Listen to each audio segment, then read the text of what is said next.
be glad to answer. I don't speak publicly very much about my own grief because I prefer to go into action mode to support others. And as Julianne mentioned, we've put on a couple conferences. I wanted to share a little bit about my journey and some of the losses, only because I keep learning. I keep learning all the time, every day, every week, every month, every time I talk to people. It's just been very helpful. And I'm not an expert in grief by any means, but I would say that I've experienced complicated grief, traumatic grief, hidden grief, delayed grief, anticipatory grief. And so, what I enjoy about talking to others is that if I could even help one person with one thing that I've learned along the way, that maybe it will be supportive and maybe it will resonate with you today and maybe it will resonate with you in the future. So I thought what I would do is just share a little bit about some of my learnings as I went through some of these grief journeys together. There's an expression that some people use about the new normal, and some people resonate with that and some people don't. But I tend to think that every time I process a little bit of my grief, I'm figuring out what the new normal is. And so I'll get to the first time that my heart was broken was in 1989. And I was 26 and I'd never experienced any death or dying in our family before. My mom had been battling cancer on and off for some years, but I'd never had grandparents. So we'd never really had conversations about death and dying. And I think even though my mom had cancer, we kind of just pretended that that wasn't going to ever have something final to it. So I had been married about a year and we were expecting our first child, and it was going to be the first grandchild. Everything was going well with the pregnancy, the normal worrying thing that you do as a parent. And we didn't know if it was going to be a boy or a girl. We were waiting for that surprise. And about a week before my due date, my mom's cancer sort of returned and she had to go in for emergency surgery. So it was a bit concerning. And then 2 days before my due date, a few days later, the baby felt very quiet, and I couldn't really reach out to my mom because she was in the hospital, but I'd read, not to worry because babies tend to go quiet just before their big adventure of being born. But I did call the hospital. They asked me to come in for an ultrasound. And I guess I wasn't that worried because I drove myself in by myself, but went into the room with the radiologist, and she was pretty silent. And then I knew something might be up. She went to leave to get the doctor, and they came back and told me that very matter-of-factly that there was no heartbeat. And I didn't know what to say. I was in shock, and things were very different back then. And to the point, like, they didn't ask me how I got to the hospital or how I was going to get home. They just said, go home and we'll call you in 2 days, as if it was some, routine thing. And yet I was so shocked and upset. And my family doctor was a couple blocks over, so I walked there and let him know. And then he kicked into empathetic mode and helped me call my husband at the time to come and help me. And anyways, we went home and waited a couple days to be induced and went to the delivery. And I really didn't know how to process any of this because I wasn't sure what was normal and what was happening, and it was all very much a blur. And so I really have blocked a lot out. So some things, what I do remember is what other people have told me. I remember going to tell my mom in the hospital. I remember going in 2 days later to be induced and the doctor's crying, and I'm still not really understanding what's happening. And then Jessica, we named her, was born 7 pounds and very healthy, other than she was stillborn, and we never did find out what the issues were. And I didn't have my mom to talk to. And I guess my husband went back to work. He had 8 women in the office and no one said anything. So we kind of, at that being our first experience, thought, okay, this is what it's like. You just have to suck it up and keep it to yourself. And I remember getting a pamphlet in the hospital about bereaved families. And it was a week later, it was the summer, so it was the summer group. And I remember going to that because I thought if I go to that, I'll be able to understand what happened. And I remember sitting next to a gentleman that looked old enough to be, I guess, my grandfather age. And he was saying that his wife had died a few years ago. And I felt so ashamed that I was feeling so selfish about my own grief and not, my normal empathetic self to, console him. And to be honest, because I hadn't really experienced grief, all I could feel myself saying was sorry for your loss, because that's what people had been saying to me for the past week. So I really went into hiding kind of mode. And I'll leave that part of the story for now, because the lessons from that grief sort of came much later, many years later. And fast forward 5 more years, and my mom was in the end stages of her cancer.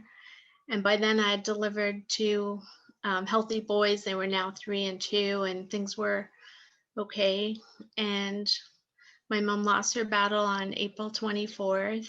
And yet it was such a different experience. We were almost reminiscing at her celebration of life at the cemetery and having conversations, because we were glad that she was out of the pain, because it had been many years. And then there was still a lot of shock, though, even though we knew it was coming, and trying to process that. And I truly believe that if there had been this current MAID program in place, that's in place today, that she probably would have taken advantage of that, because she had had so much pain. So it really opened my eyes then about the difference in grief and how you process. And I realized maybe I had suppressed some of that.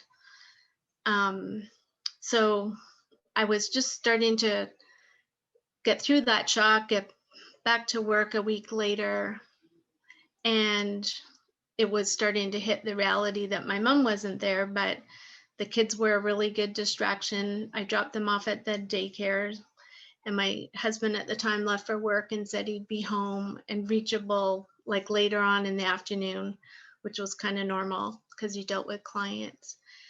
And anyways, at 2:00 that day, a courier showed up with an envelope, and inside the envelope were suicide notes.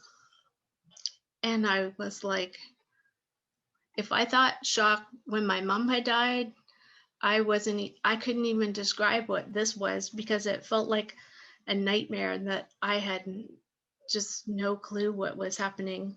I couldn't believe stuff. I kind of went into robot mode and started calling people, called the police. They came, they started asking questions about our marriage and, where did we go together? Because maybe they try and find him. And they told me to stay at home because he'll probably just come back.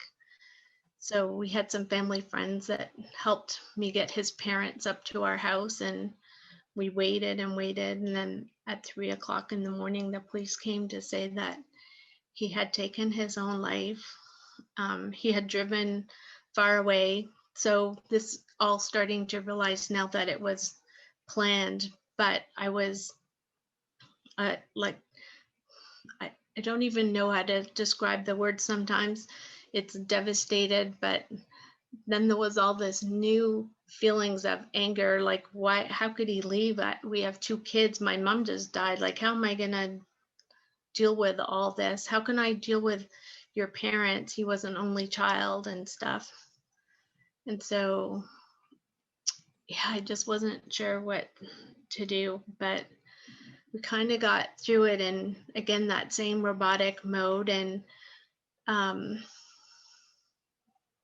felt such horrendous sadness for his elderly parents, and I could see that it was just having such a big impact on them. But I knew I had to be like this rock for everybody else and help the kids deal with it and stuff. So we went into robot mode and called the funeral home and said, like, just do the same thing we did for my mom a week ago. And that was the beginning of my journey to starting to understand mental health and really what was going on inside his mind, that he felt in so much pain that he needed to leave us, because he really did care. We had it, I thought, a great marriage. And so fast forward another week, and they say sometimes that things happen in threes, but I found out I was expecting our third child. So I knew it was wrong, because I know you're supposed to work through your grief. I've been learning all this time, but I said, I've lost a baby. I know that this baby has to have a stress-free womb environment for 9 months. So I just focused on looking after the kids, getting them bereavement support, getting us stabilized, moving back to where my aunt and uncle were, because they were, I guess, starting the forming of our surrogate parent relationship. They were very supportive.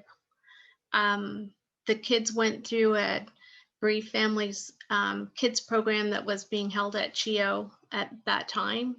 And after Julia was born healthy, I knew then that I had to start processing this grief, because being a survivor of suicide takes a whole different perspective. And so I had done research during that year to try to sort things out and see if I could pick up any clues that I might have missed or something. And I went to a closed group with bereaved families, and I'm so glad, because it was so beneficial. I met some wonderful people in our group that had lost a spouse or a sibling, or they were parents that had lost a child. And I really started to learn more about what grief was. And then I started processing the grief of losing my daughter as well too, because I realized that I had just totally ignored that, and all the guilt and all the things that had been suppressed inside for so long were starting to come to the surface. And I knew that was really good. So I stayed connected with my in-laws. They needed my kids. They were life and love to them. And a couple of years later, my father-in-law died, maybe of a broken heart or something, but it was very important for us. But I guess for me, one big lesson in watching him is that I knew that I had to look after my own health as well too, and that's something that we often don't do when we're grieving. So kept the relationship with their grandmother, and fast forward a few more years again, and I had remarried, and the kids seemed to be adjusting well. I took bereaved families facilitator training and was helping other people, walk through that journey. And I didn't shy away from the experience. I did a couple speaking engagements to help, because there seemed to be this mystery about that. And I always thought maybe just my sharing my story, I could help support somebody.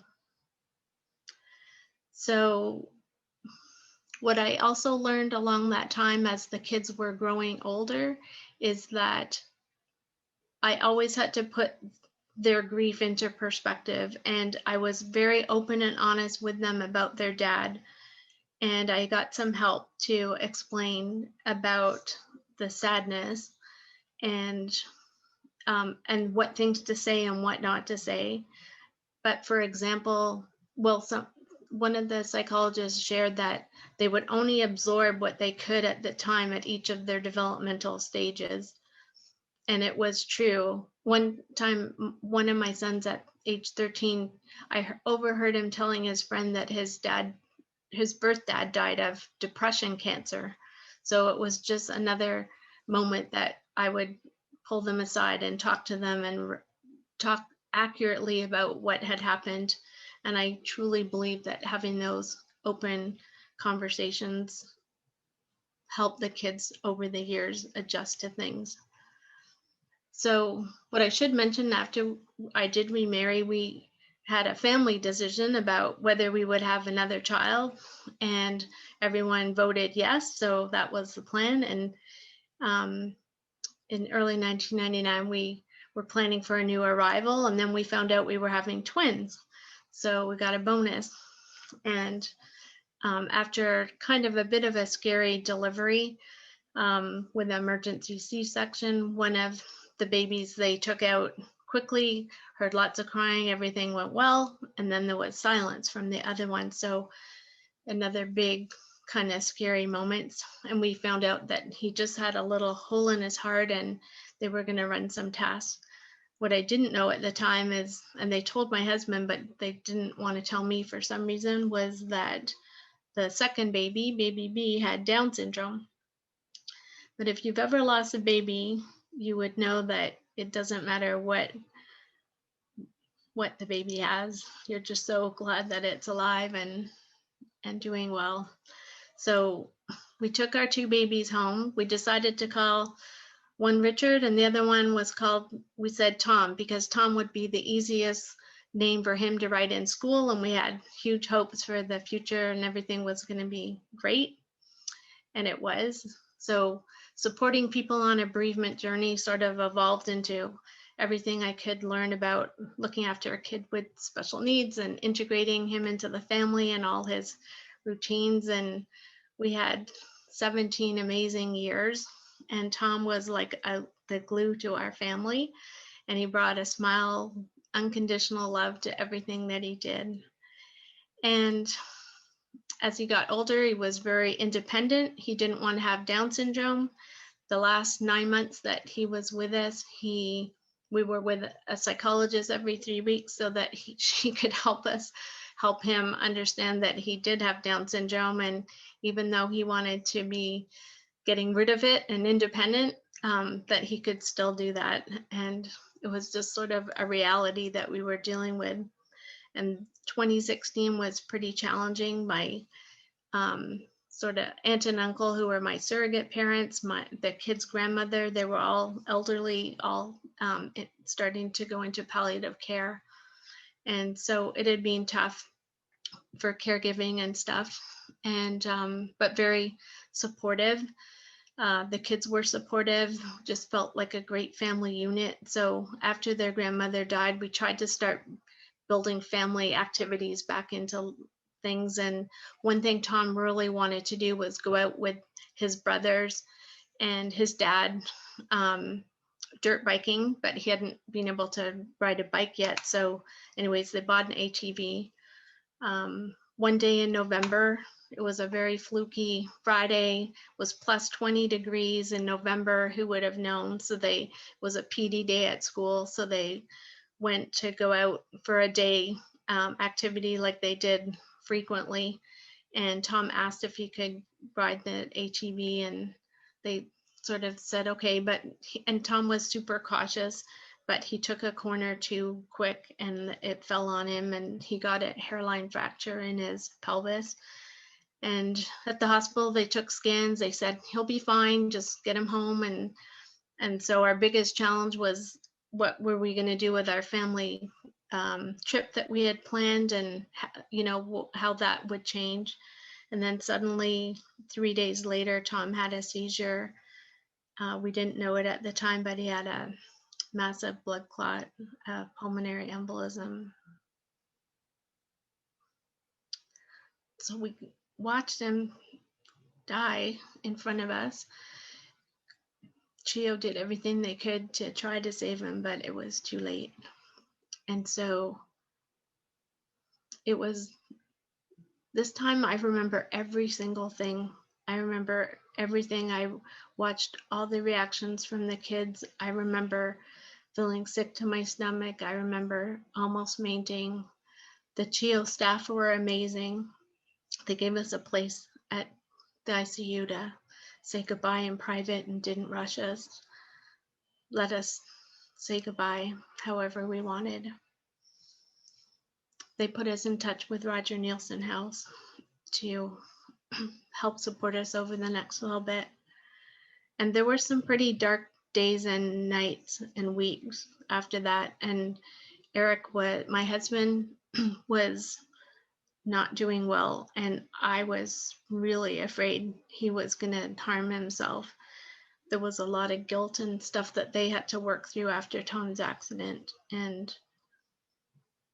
so it triggered a lot of things, I think I would say.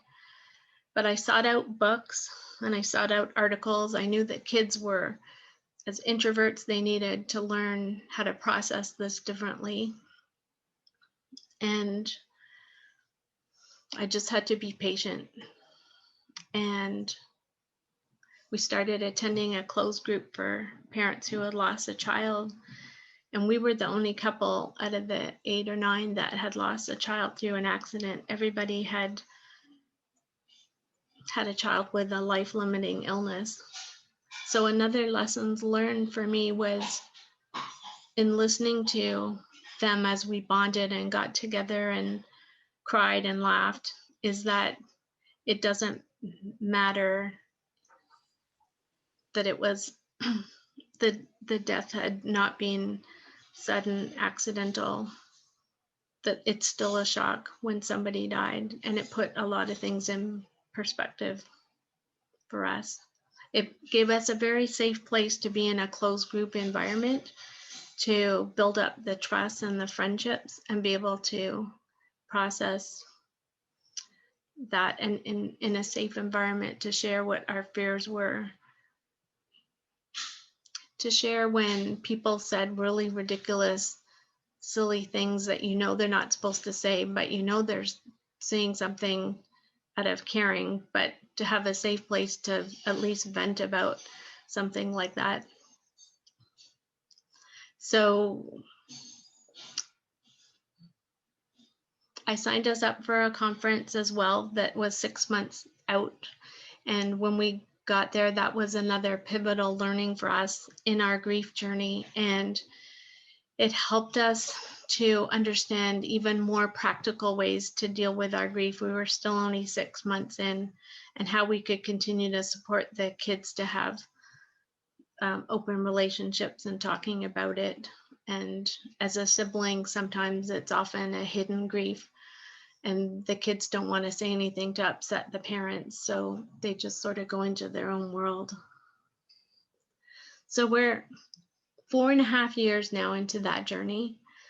We, as Julianne mentioned, we decided in 2018 that we would give back and pay it forward and put on an in-person conference in Ottawa, and it sold out with 200 people.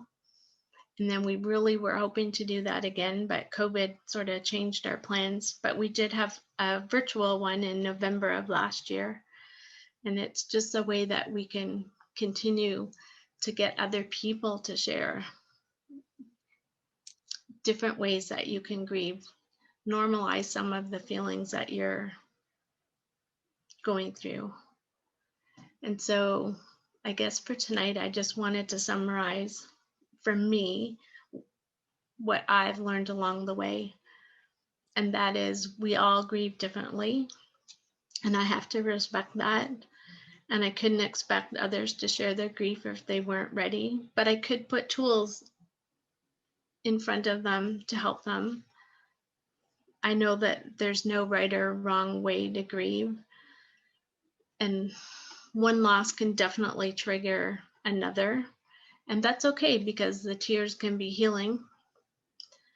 The heart-crushing impact of a loss can be different from one person to another, and it doesn't mean that someone loved that person more. I think the putting the oxygen mask on analogy is really important and true. And I did that several times, is making sure I was in a good place to help the kids or other people. I would say there are so many more resources today for the different kinds of grief and bereavement that people are experiencing, but I would also say there's still not enough. And especially this past year with COVID, and where we've seen so many more,